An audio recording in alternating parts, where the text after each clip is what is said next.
আলহামদুলিল্লাহ আমি কবুল করি। আলহামদুলিল্লাহ আমি কবুল করি। দীর্ঘদিনের জল্পনা, গুঞ্জন আর কানাঘুষার পর অবশেষে বুধবার একসঙ্গে নতুন জীবন শুরু করেছেন জনপ্রিয় কণ্ঠশিল্পী জেফার রহমান ও টেলিভিশন উপস্থাপক রাফসান শাবাব। জেফার ও রাফসানের সম্পর্কের শুরুটা ছিল বন্ধুত্ব দিয়ে। সময়ের সঙ্গে সেই বন্ধুত্বই রূপ নেয় প্রেমে আর শেষ পর্যন্ত বিয়ের সিদ্ধান্তে।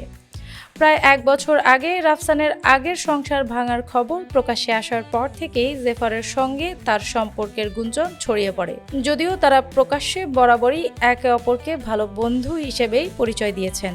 অন্যদিকে জেফার রাফসানের বিয়ের খবর সামাজিক মাধ্যমে ছড়িয়ে পড়তেই নেটিজেনদের মনে প্রশ্ন, কোথায় আছেন বা কী করছেন রাফসানের সাবেক স্ত্রী সানিয়া আয়েশা।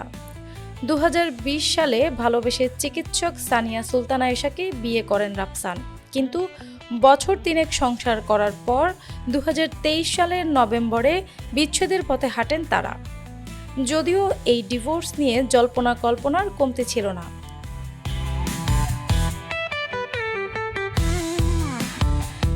রাফসান শাবাবের সাবেক স্ত্রী সানিয়া আয়েশার ফেসবুক প্রোফাইল সূত্রে জানা গেছে, কসমেটিক মেডিসিনের জগতে সাফল্যের সঙ্গে নিজের ক্যারিয়ার গড়ে তুলেছেন এশা।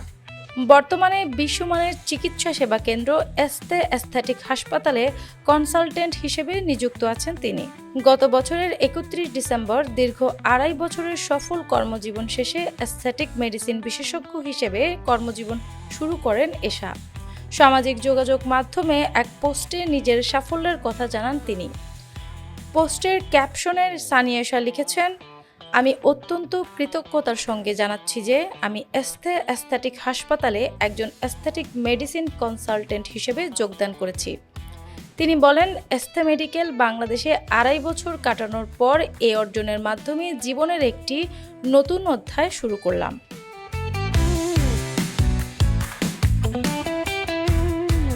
এটি আমার জীবনে আরও বেশি দায়িত্ব, পেশাগত উন্নয়ন এবং শেখার সুযোগ এনে দিয়েছে। পুরো যাত্রা জুড়ে ম্যানেজমেন্ট এবং শিক্ষাগুরুরা আমার উপর আস্থা রেখেছেন ও উৎসাহ জুগিয়েছেন। এজন্য আমি তাদের প্রতি বিশেষভাবে কৃতজ্ঞ। আমি আন্তরিকতার সঙ্গে রোগীদের সেবা প্রদানের জন্য উন্মুখ হয়ে আছি। নতুন এই পথ চলায় সবার কাছে দোয়া ও আশীর্বাদ চেয়েছেন এশা। সবাই আমার জন্য দোয়া করবেন। ব্যক্তিগত জীবনের টানাপোড়েন পেছনে ফেলে পেশাগত সাফল্যের দিকে এখন এগিয়ে যাচ্ছেন সানিয়া সুলতানা এশা, এমনটাই মনে করছেন তার অনুসারীরা।